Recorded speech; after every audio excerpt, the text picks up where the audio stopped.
अच्छा जी, चूंकि ईद का मौका है तो मैं ये चाहता हूं कि हम फिल्म इंडस्ट्री पे ही बात करें। ये बताइए कि ईद के मौका पर ये जो फिल्मी मेले लगा करते थे, ये किस दौर की बात है? लो जी, सच पूछो ना तो ये उस वक्त भी पूरा जवान होता था। ये सिर्फ खुद लड़का बनने के लिए और हमें बुढ़े पेंट करने के लिए पूछ रहा है। अब भाई जी हमें 2-3 दहाइयां पहले की बात है। अच्छा। ओहो, 2-3 दहाइयां भी बड़ी दूर है, 1 दहाई पहले भी। ये तो जब सुल्तान राय साहब की डेथ हुई है ना, तो फिल्म इंडस्ट्री फिर ग्रेजुअली नीचे आना शुरू हो गई।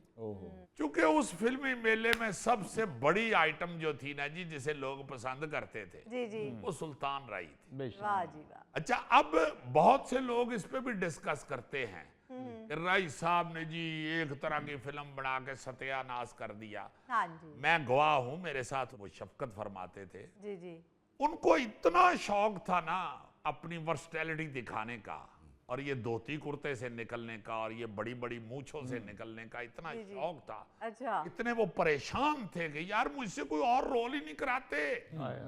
मैंने उनके डेथ पे ना जी कॉलम लिखा था। अच्छा। उस वक्त मैं लिखता था अखबार में, जी जी, तो मैंने ये लिखा था कि ये सुल्तान राही की ताकत और फिल्म इंडस्ट्री की कमजोरी है कि उनसे कोई और दूसरा रोल ही नहीं करवा सकता। उन्होंने जो एक रोल कर दिया था ना जी, मौला जट, उससे पहले वैशी जट के नाम से वो फिल्म बनी, हाँ जी हाँ जी, वो इतना ताकतवर रोल कर दिया था कि सारी फिल्म इंडस्ट्री उस रोल से बहुत कमजोर थी। बिल्कुल सही फरमाया। इसलिए किसी के ज़हन में ही नहीं आया, किसी ने जुर्रत ही नहीं की, किसी ने रिस्क ही नहीं लिया, किसी को अपनी कलम पे, अपनी डायरेक्शन पे, अपने कैमरे पे इतना एतमाद ही नहीं था कि हम सुल्तान राही को वैशी जट या मौला जट से निकाल के कुछ करेंगे तो फिल्म अच्छी बना लेंगे। वाह, वैसे तो उनसे पहले भी बेहतरीन फिल्म इंडस्ट्री जा रही थी और बड़ी फैमिली पिक्चर्स बनती थी। जी जी, आप देखें कि पाकिस्तान फिल्म मैगजीन के रिकॉर्ड के मुताबिक पाकिस्तान के कयाम के 79 वर्षों में 4,500 से ज्यादा फिल्में रिलीज हुई हैं। और ये जो हम ईद की बात कर रहे हैं, आप सुनेंगे तो हैरान हो जाएंगे ये सारा रिकॉर्ड। जी जी, उनमें से 3,000 के करीब फिल्में सिर्फ जुम्मे के दिन रिलीज की गई, जी अच्छा, जबकि 1,000 के करीब फिल्में दोनों ईदों पर जी जी, और यौम आजादी या इस तरह के जो त्यौहार होते थे या छुट्टी होती थी, हाँ जी हाँ जी, उन मौकों पर रिलीज हुई हैं।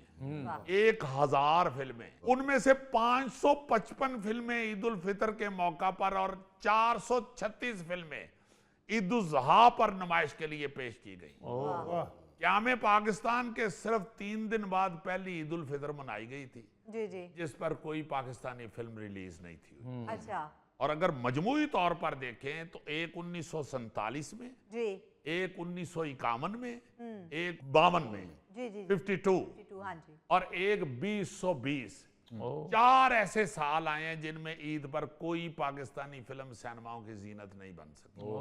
ये सिर्फ 4 ऐसे साल हैं, वरना पाकिस्तानी फिल्मों के सुनहरे दौर में ईद की आमद पर फिल्मों का कारोबार तो अपने अरूज पे होता था। यानी 1947 से 2022 तक कुल 165 ईदें आई हैं, जी, और इन ईदों पर 1,000 के करीब फिल्में रिलीज की गई। 1,000 के करीब। वाह, अजीजी, ईद पर तो फिल्म का मेला ऐसा लगता था कि सुल्तान राय साहब की ईद पे 3 फिल्में लगी, तीनों ही सुपरहिट।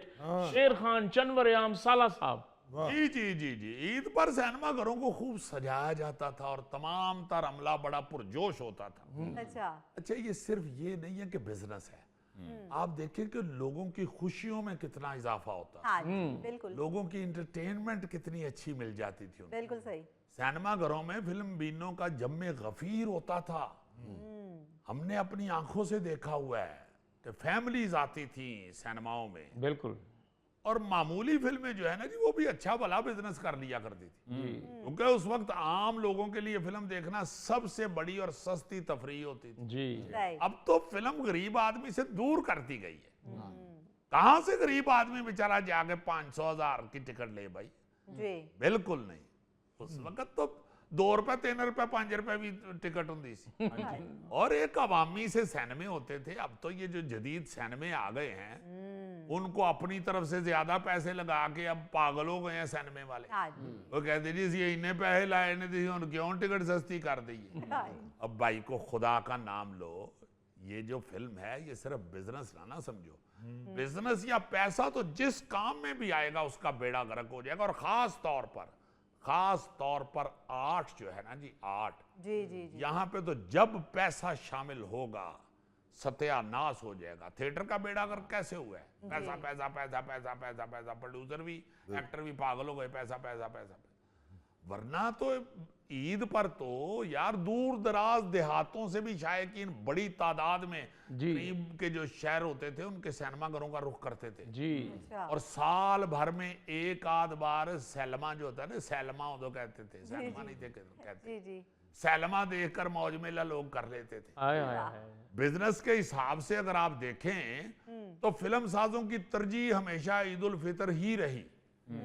मीठी ईद या छोटी ईद जो है ना जी, ये बिजनेस के लिए बहुत बड़ी ईद होती थी क्योंकि ईद उल फितर के बाद 3 माह तक फिल्में बिला रोक टोक चलती रहती थी और खूब बिजनेस करती थी। हाय हाय अली साहब, राज तो ऐसा होता था कि सिनेमा की खिड़की पे टिकट निकालने के लिए बड़े बड़े लड़ाई झगड़े हुआ करते थे। बड़ा जोर लगता था। और अब ये आदमियों का रश लगा हुआ है, कोई नीचे से जा रहा है, कोई 100 बंदे के ऊपर से जा रहा है। हाँ, जो टिकट निकालने वाला ऑडियंस जाते थे, ग्रुप जाते थे, दोस्त रल के। तो वो जो टिकट निकालने वाला होता था ना, वो उस ग्रुप में हीरो समझा जाता था। ए काट के ले आएगा टिकट, और वो अक्सर वो वाला हीरो मुजफ्फर जैसा होता था क्योंकि किधरों बगला ही चो वड़ के ना जी, तो जेड़ा खिड़की दे च सुराख हुंदा सी ना जी, ओदे अंदर चले जाने, इधर ले आना पहले मिनते दे। और जो शख्स सफेद सूट पहन के टिकट निकालता था ना, तो टिकट निकालने के बाद उसकी कमीज पर बाजुओं के निशान बने होते थे, कोई इधर कोई इधर।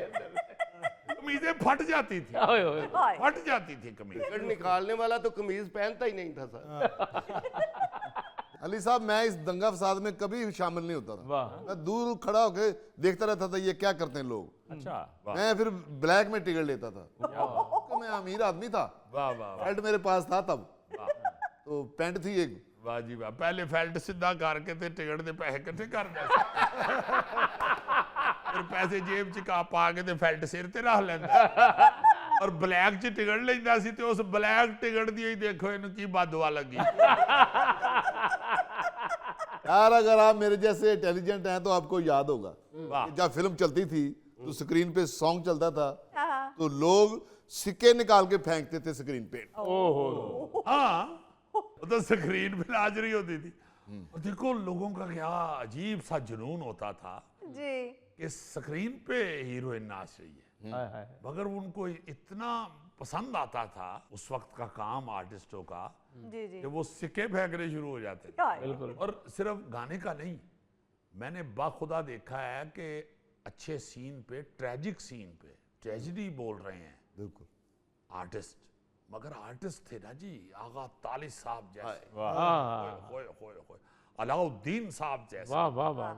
तो बाकायदा इस तरह के रोने धोने वाले सीनों पे बाकायदा पूरे हाउस की क्लैप होती थी और लोग वाह वाह कर उठते थे, बाकायदा आवाज से वाह वाह कर रहे होते। क्या बात। और मजबूती भी इतनी होती थी ना जी, फिल्म मेकिंग में इतनी मजबूती होती थी कि बाकायदा बंधी हुई स्टोरी चल रही होती थी और बाखुदा ऐसा ऐसा डायलॉग होता था कि एक एक डायलॉग जो होता था ना जी ऐसे सीनों का, वो बाकायदा नसीहत के तौर पे ले जाते थे लोग। जी अच्छा, बल्कि फिल्म का गाना भी कहानी को लेके चल रहा होता था।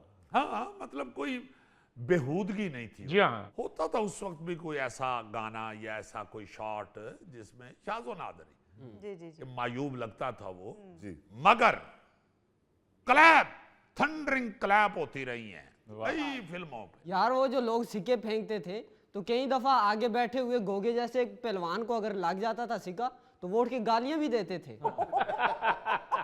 ला जी ने लाजमन किसी को गालां खाधी क्योंकि इस बेचारे दा थ्रो अगली लाइन तक ही जांदा होना। यार तू थ्रो दी गल करने कई बारी इन्हें सिक्का सुटिया तो सिक्का उत्थे ही रह गया, आप अगे डिग पे। नाज़रीन, इसके साथ ही आज के प्रोग्राम हस्बे हाल का वक्त खत्म हुआ। चाहते हैं अपने मेज़बान अली मुमताज़ को दीजिए इजाज़त। अल्लाह ने के बाद।